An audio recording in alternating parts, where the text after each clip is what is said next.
Olá pessoal, bom dia. Me chamo Isabela e faço parte do programa de residência pedagógica e juntamente com a minha colega Dalila vamos estar produzindo material para vocês. Na aula de hoje vamos falar sobre a origem da vida. Como surgiu a vida na Terra? Até meados do século XVII predominava a doutrina do criacionismo e admitia também que podia ser gerados seres vivos a partir da matéria sem vida ou da adaptação de outros existentes, que era a teoria da geração espontânea. O que seria a teoria do criacionismo? É a teoria que os seres vivos ou o universo havia sido criado por uma divindade. Teoria da geração espontânea, ou teoria da abiogênese. Abiogênese, do grego abiogênese, quer dizer a origem não biológica, ou seja, é vida a partir da matéria não viva. Um dos exemplos que baseiam essa teoria é o lodo, a lama dos rios, que elas podiam dar origem a anfíbios e répteis. E se vocês forem parar para pensar, fazia sentido, porque como é que iria se explicar o surgimento de anfíbios e répteis nos lagos, nos rios? Essa teoria ela foi aceita por um período de tempo, mas com a expansão do conhecimento científico, ela não persistiu. Teoria da biogênese. Francisco Redi, Lázaro Spallanzani e Louis Pasteur forneceram a primeira evidência que os seres vivos surgem somente pela reprodução de seres vivos. E esses pesquisadores, Francisco, Lázaro, Louis, foram os principais responsáveis por abalar a teoria da biogênese. Isso através de experimentos e teses. O primeiro experimento surgiu em meados do século XVII e foi realizado pelo italiano Francisco Redi. Acreditavam a população da época que os seres vermiformes vistos em cadáveres surgiam de um estágio do ciclo de vida da mosca e seria uma transformação espontânea com a carne em putrefação. Ou seja, acreditavam que as moscas elas se transformavam nesses vermes e para Francisco isso não fazia sentido, porque para ele os vermes eles tinham a origem dos ovos que as moscas colocavam, ou seja, ele pregava a teoria da biogênese, que um ser vivo gera outro. O interessante é que a ideia desse experimento se deu pelo poema Ilíada, de Homero. Isso porque no poema Aquiles teme que o corpo de Patroclus se torne presa das moscas. E com isso, Francisco concluiu que os antigos gregos já sabiam que os vermes eram gerados pelas moscas. E para realizar esse experimento, Francisco pegou 2 frascos e colocou carne dentro dos 2. E em um deles ele cobriu com gases e o outro deixou aberto. E observou. E assim como ele já sabia, ele pôde concluir a sua teoria de que os vermes, as larvas, eles não surgiam pela transformação espontânea da mosca, e sim pelos ovos delas. Por quê? Porque o frasco que estava tampado com gases não deu vermes, mas o que não estava teve vermes.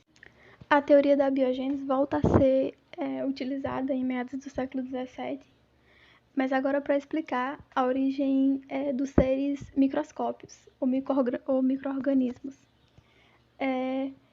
Já era uma descoberta do holandês Antonier, mas que foi rebatida por diversos estudiosos. Needen versus Spallanzani.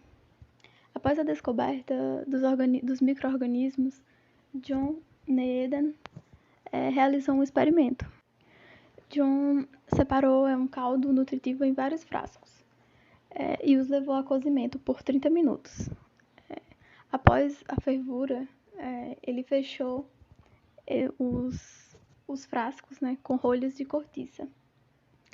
E após uns dias concluiu que havia micro-organismos no caldo.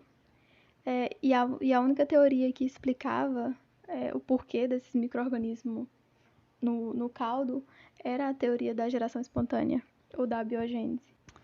Mas Lázaro Spallanzani não comprou essa ideia. Então Lázaro refez o mesmo experimento de John, com algumas alterações, como o fechamento dos frascos e o tempo de cozimento. E concluiu que nos frascos que o mesmo fez a alteração no fechamento e no tempo de cozimento, não foi encontrado micro-organismos. E mais uma vez a teoria da biogênese veio à tona, de que um ser vivo só pode ser gerado por outro ser vivo. Mas John respondeu a Lázaro, afirmando que com o tempo de cozimento maior do que o inicial, poderia mudar a força vital do caldo. E embora isso tivesse acontecido, ainda assim o caldo, em contato com o ar, iria surgir micro-organismos. E, por fim, Lázaro não conseguiu argumentar contra. E, posteriormente, veio a derrubada, né, da biogênese. Em 1860, a Academia Francesa de Ciências ofereceu um prêmio para quem comprovasse a origem dos micro-organismos. E Louis Pasteur fez um experimento que comprovou a origem dos micro-organismos. No seu experimento, Louis utilizou frascos, né, e colocou caldo nutritivo dentro e aqueceu a boca da garrafa e transformou em pescoço de cisne. Por que essa teoria do pescoço de cisne? Porque ela evita a entrada de sujeira, poeira, essas coisas. Ela serve como um filtro. E deixou passar algum tempo, né? Uns dias. Aí, posteriormente, Louis resolveu quebrar a boca da garrafa, né? O gargalo do frasco. E deixou aberto. Dias depois, já começou a apresentar formas de vida no caldo. Ou seja, os micro-organismos começaram a surgir. Isso porque não tinha esse filtro. Foi tirado o gargalo, foi tirado o pescoço de cisne. Então, as impurezas chegaram com mais facilidade. E com isso surgiram os micro-organismos. E com esse experimento, Louis ganhou a premiação e conseguiu provar e conseguiu derrubar a teoria da biogênese.